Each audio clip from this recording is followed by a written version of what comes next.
আমানত রক্ষা করা, এটা কথার আমানত, কাজের আমানত, মুসলিম ভাইদের আমানত, উম্মতের আমানত, সকল আমানতকে যথাযথভাবে রক্ষা করা এটা আল্লাহর নির্দেশ। পবিত্র কোরআনুল কারীমে সূরা নিসার ৫৮ নং আয়াতে আল্লাহ পাক ইরশাদ করেন, ইন্নাল্লাহা ইয়া'মুরুকুম আন তুআদ্দুল আমানাতি ইলা আহলিহা ওয়া ইযা হাকামতুম বাইনান নাসি আন তাহকুমু বিল আদল। নিশ্চয়ই আল্লাহ তাআলা তোমাদেরকে আদেশ দিচ্ছেন যেন তোমরা আমানত সমূহ প্রাপকদের নিকট পৌঁছে দাও, এবং যখন তোমরা মীমাংসা করো মানুষদের মাঝে তখন ইনসাফের সাথে, ন্যায় ভিত্তিক যেন তোমরা মীমাংসা করো, ইনসাফের সাথে করো। এই বিষয়টি হাদিস শরীফে আল্লাহর নবী সাল্লাল্লাহু আলাইহি সাল্লাম বলেছেন। অসংখ্য হাদিসে এই আমানত রক্ষা করার ফজিলত, এর গুরুত্ব বর্ণিত হয়েছে।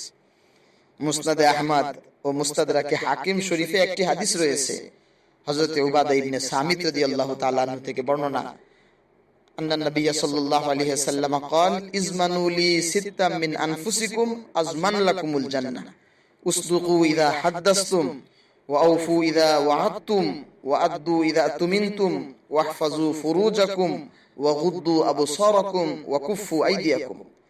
নবী পাক সাল্লাল্লাহু আলাইহি সাল্লাম বলেন, তোমরা তোমাদের নিজেদের পক্ষ থেকে ৬টি জিনিসের দায়িত্ব গ্রহণ করো, জামিন হও, আমি তোমাদের জন্য জান্নাতের দায়িত্ব গ্রহণ করলাম, জান্নাতের জামিন আমি গ্রহণ করলাম। নাম্বার ১, কথা যখন বলবে সত্য কথা বলবে। নাম্বার ২, যখন ওয়াদা করবে তা পূরণ করবে। নাম্বার ৩, তোমাদের কাছে যখন আমানত রাখা হয় তা যথাযথভাবে তোমরা পৌঁছে দিবে, আমানত রক্ষা করবে। আমানত রক্ষা করার কথাই হাদিসটিতে বলা হয়েছে। এরপর তোমরা তোমাদের লজ্জাস্থানের হেফাজত করবে, তোমাদের চক্ষুকে অবনত রাখবে, হাতকে সংরক্ষণ করবে। এই ৬টি বিষয় বান্দা যখন জিম্মাদার হবে, দায়িত্ব নিজে গ্রহণ করবে, নবী পাক সাল্লাল্লাহু আলাইহি সাল্লাম বলেন, আমি কাল কিয়ামতের ময়দানে তোমাদের জান্নাতের জামানত, জান্নাতের জামিন আমি